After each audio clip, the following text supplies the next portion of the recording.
ଏହି ପୂରା ସଂସାରରେ କେବଳ ଏକମାତ୍ର ପ୍ରାଣୀ ହେଉଛି ମଣିଷ, ଯାହାର ବିଷ ତାର ଦାନ୍ତରେ ନୁହେଁ, ତାର କଥାରେ ଥାଏ।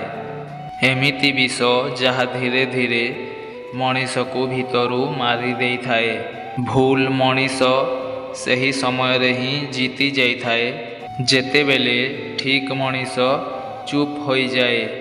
ପାଦ ଖଣ୍ଡିଆ ହୋଇ ଯେତେ କଷ୍ଟ ହେଉ, କିନ୍ତୁ ଚାଲିବା ବନ୍ଦ କର ନାହିଁ। କାରଣ ଜଳ ସ୍ଥିର ହୋଇଗଲେ ସିଏ ନଷ୍ଟ ହୋଇଯାଏ। ସେହି ଜିତିବା ହାରିବା ସହ ସମାନ, ଯାହାର ଉଦ୍ଦେଶ୍ୟ କାହାକୁ ଛୋଟ ଦେଖାଇବା ପାଇଁ ହୋଇଥାଏ।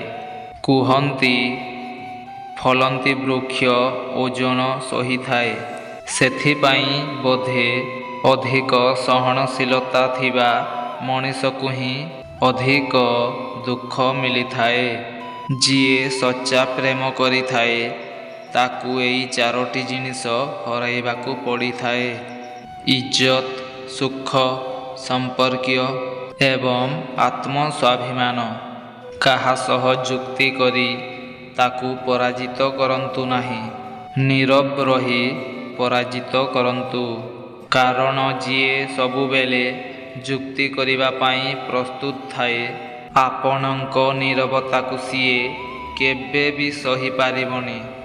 ମାନ କି ନ ମାନ, ହେଲେ ସତ କଥା, ଆପଣ କାହାର ଅନ୍ତରରୁ ଇଜ୍ଜତ କଲେ ଲୋକେ ଖୁସି ହୁଅନ୍ତି ନାହିଁ, କିନ୍ତୁ ଦେଖାଣିଆ ଯୁଗାଳିଆଙ୍କ କଥାରେ ନିଜ ପାଇଁ ଗର୍ବ ଅନୁଭବ କରନ୍ତି।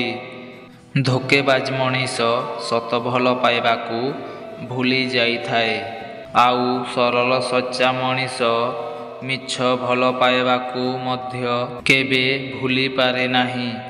ଜ୍ଞାନୀ ଲୋକଙ୍କ ଉପଦେଶରେ ଉଚିତ ମାର୍ଗ ନିଶ୍ଚିତ ଥାଏ, କିନ୍ତୁ ସଫଳତା କେବଳ ନିଜ ପରିଶ୍ରମ ଆଉ ଧୈର୍ଯ୍ୟରେ ହିଁ ମିଳିଥାଏ।